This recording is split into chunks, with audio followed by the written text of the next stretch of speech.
Hello Internet, what's up my peeps?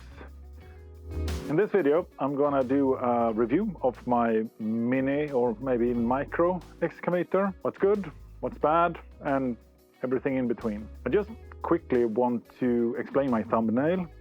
I do really like the idea of this machine. The size of it, the flexibility of it, the simplicity of it. But this manufacturer in particular is not the greatest. There's quite a lot of room for improvement on this specific machine. And that's the gist of this video. So if you don't want to watch anymore, feel free to switch off. I do hope you stay, because I'm going to go into details of what I like and don't like about this machine. Let's start with the biggest problem with this machine, and that's the low quality steel plate that's been used. Or that's at least what I think it is, because I mean, I have, let's say 70 hours on this, if that. This is actually a rental unit. I have a small rental business. I rent this out to my neighbors only right now. And I've had maybe 6, 7 or 8 rentals for it, and I've used it myself quite a bit. But yeah, let's say 70 hours on it. And the slop in everything is just horrible. Let's assume you want to do some precision augering, and this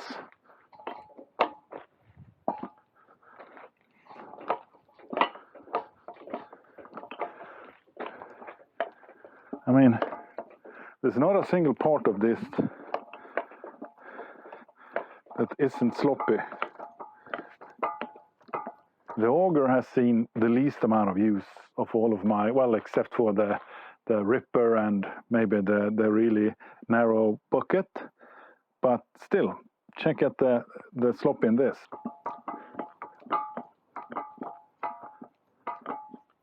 And as you can see, it's not for lack of grease.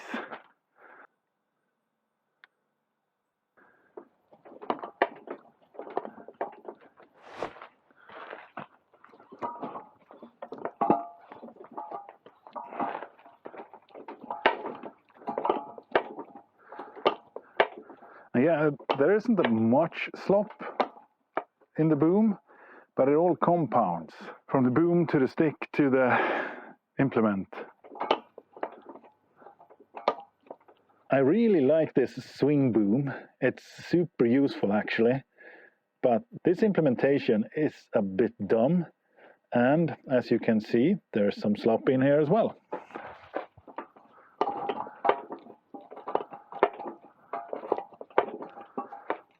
Again, not much, but every little bit.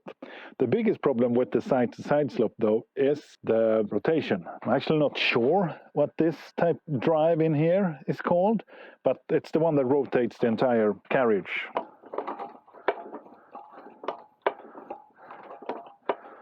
And this was from factory. It's been getting worse, but this was bad at delivery. Now, let's take a look at one of the pins. As you can see, this one's been used. I change pins from time to time. It depends on the implement and so forth, so on and so forth. So let's just quickly wipe this down so we can use my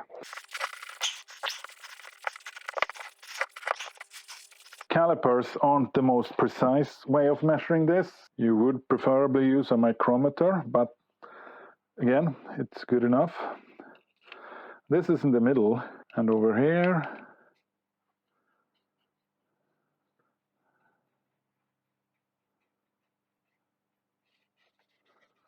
yeah, there's close to no perceivable wear on these pins.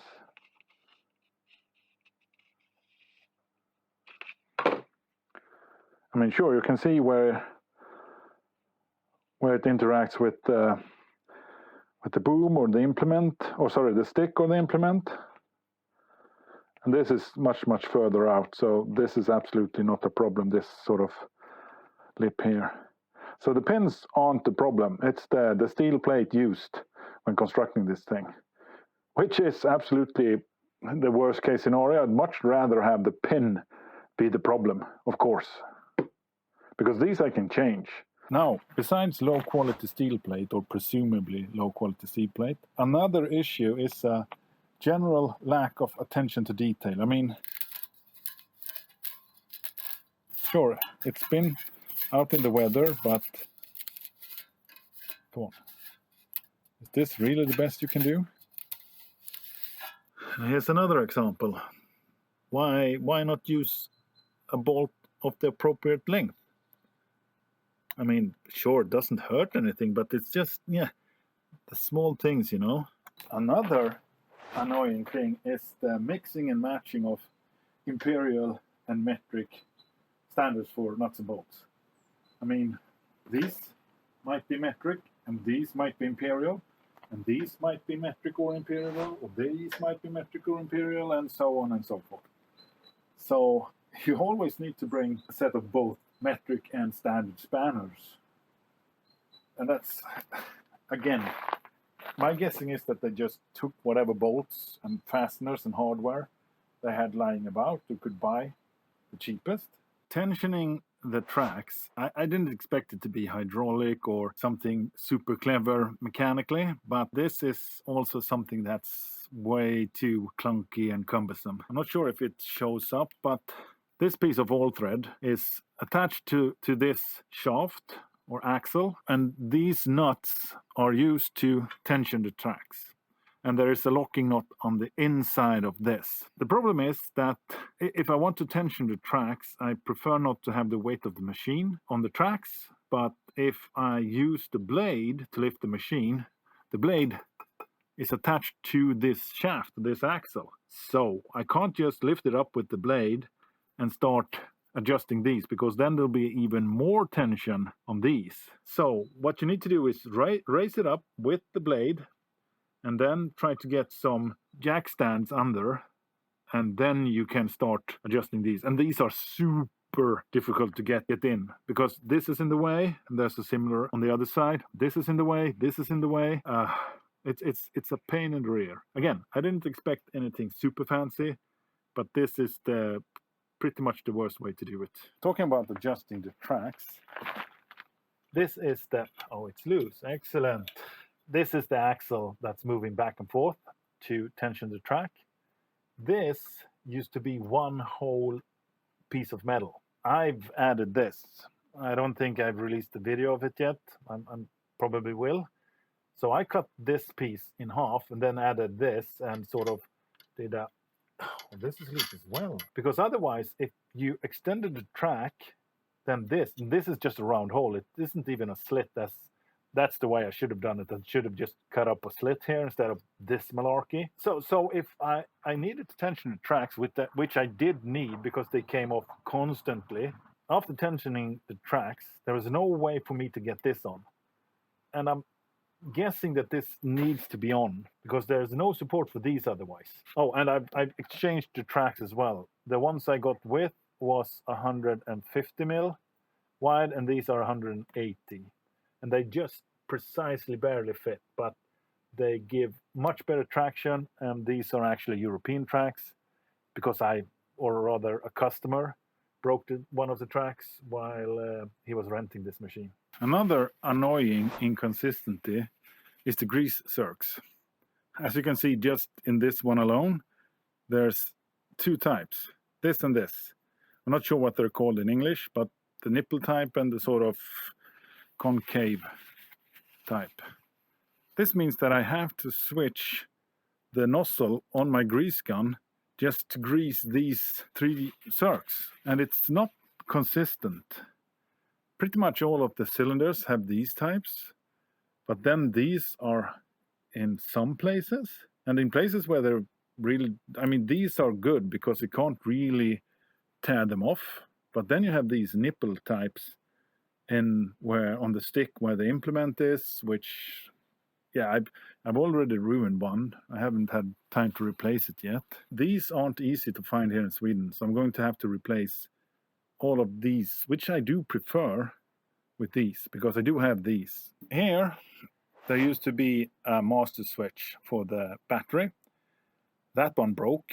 I mean, one of the terminals literally came off when I went to tighten the lead to it.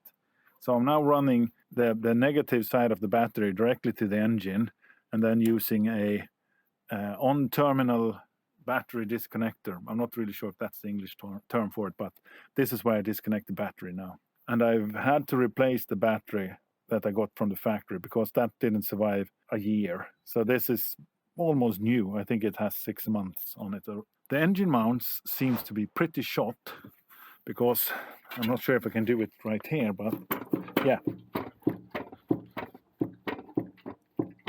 Entire engine just rattles about.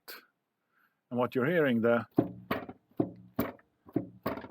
sound, is the engine hitting the seat. To be able to move the seat far back enough for me to be able to fit into the machine, I had to take off the cover for the engine. But that means that the engine is hitting the seat.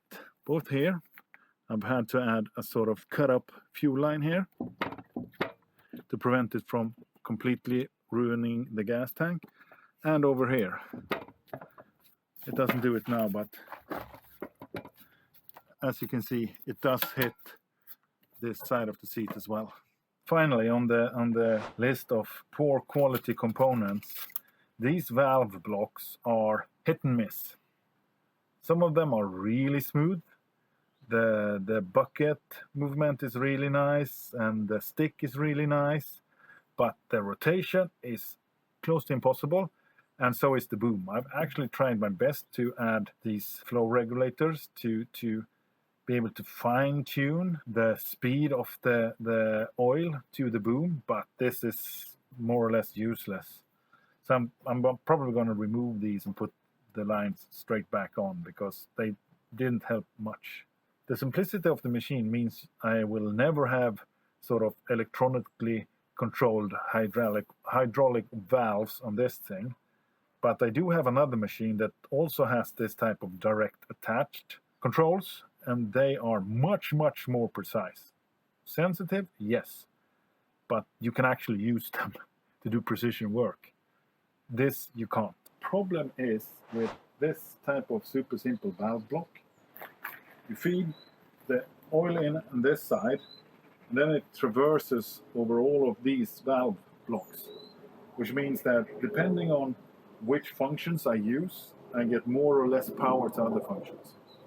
For instance, if I'm driving and I try to rotate, the driving slows down. If I'm using the boom and stick, then the bucket is less powerful, and so on and so forth. Enough complaining, because believe it or not, I really do like the machine type, as I mentioned in the start of the video, and I am planning to buy another one of these, or very similar to this, but from another manufacturer, because the simplicity is so...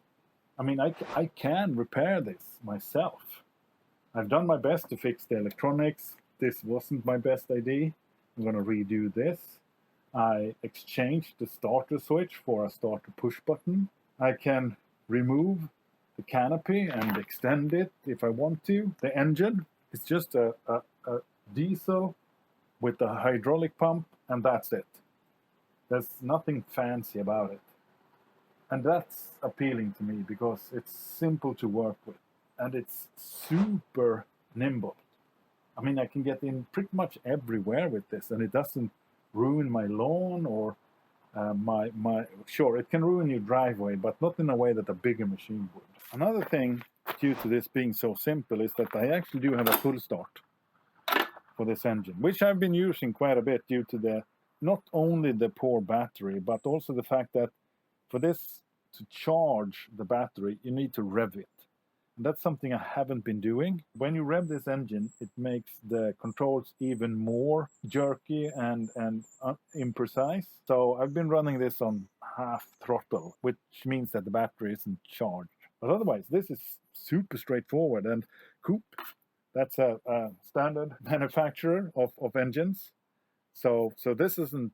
If I buy another brand of mini excavator, they are using Coop as well, or Changfa, or Fan, or something like that. And this has been, knock on wood, really reliable so far. Again, muffler and all of that, I guess that's from Nuoman, the manufacturer of this machine. But otherwise, this is really, really solid. And it's a diesel. It's super fuel efficient. I mean, I can run hours on 5 liters of diesel. There's also a ton of implements for such a small machine. I mean, this is my log grapple, my sort of loading bucket, my ordinary digging buckets, and my ripper. My auger is mounted on the machine, and I have a tilt bucket as well. My hammer is left back here from when I redid my parking lot, and there are many more accessories for it. There's even a bucket with an integrated thumb, which I'm going to buy for my next machine. I should mention that I added this extension and these quick couplings. This is all done by me, this fabrication. The implements came with hoses that you were meant to connect all the way back to the actual valve block. And that was so super duper fiddly, especially if I wanted to rent this out. I asked for the possibility to attach hydraulic attachments, so to speak, and they said, sure, no problem, and showed me a picture of this setup, or had a picture of this setup in their shop. And then they delivered a machine where I need to run like 2 meter or 3 meter hoses back to the valve block. Well, at least now I know what to ask for when I'm buying the next machine. The machine is also really strong. I mean, I can easily tip myself with this if I'm not careful. So, to summarize, there are a number of problems with this particular machine from this particular manufacturer, Nuoman. As far as I know, this might be just one rotten potato in a basket of golden eggs, but seeing how cheap this was, I don't think this is a one-off. I think selling a machine this cheap means you have to cut corners. In my case, it's low-grade components, some really low-quality steel plate, a general lack of consistency with hardware and just the electronics and stuff. But I do definitely recommend this type of machine if you don't need something really big. If you're on a sort of a homestead or just have a property or a couple of properties where you need to do some minor work, this is absolutely fantastic. Just don't buy this particular machine. There are tons of stuff to improve, and had this been of better quality, I probably would have. I mean, I've added these work lights, and I'll add another work light on the stick. This will be my sort of, I'll use it to hammer stuff with, because that really ruins your machine, and this one is already ruined. As always, a huge thank you for watching. If you found this video interesting, useful, entertaining, or perhaps all of the above, please give it a like. It really helps the channel. Subscribing helps even more. And if you're feeling really generous, you can always buy me a coffee using the link in the description. Stay safe, and I'll see you in my next one. Bye-bye.